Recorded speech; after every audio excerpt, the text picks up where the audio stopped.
पहले दिन की भी फोटो है जो पूजा नहीं दूसरी आई।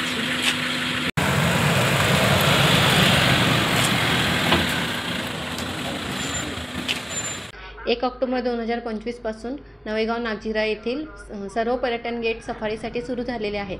नवीन पर्यटन हंगाम सुरू झाल्यापासून पर्यटकांची येण्याचे प्रमाण हळूहळू वाढत आहे. पर्यटकांना वेगवेगळे प्राणी दिसत असल्यामुळे पर्यटकांचा कल हा वाढत आहे आपल्या सफारीसाठी येण्याकडे. आपल्या पर्यटकांना वेगवेगळे प्राणी दिसून येत आहेत. बिबट, अस्वल, रानगवे हे आपल्याकडे नेहमी दिसून येणारे प्राणी आहेत. पण पर्यटकांचा केंद्रबिंदू हा वाघ असतो.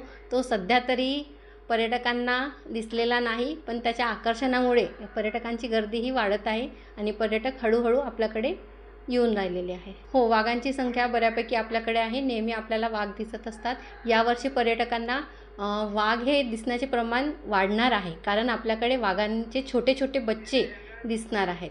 वाघांसोबत आपल्याला वाघ, बिबट, अस्वल, रानगवे, रानकुत्रे, मोर, हरिण, चितळ, बायसन असे बरेचसे प्राणी आहेत. त्याचप्रकारे आपल्या जंगलाचे नागझिराचे सौंदर्य इतके सुंदर आहे की ते पर्यटकांना भूल पाडतात आणि त्याचं सौंदर्य बघण्याकरिता बरेचसे पर्यटक हे आपल्या नागझिराचं सफारीकरिता येत असतात.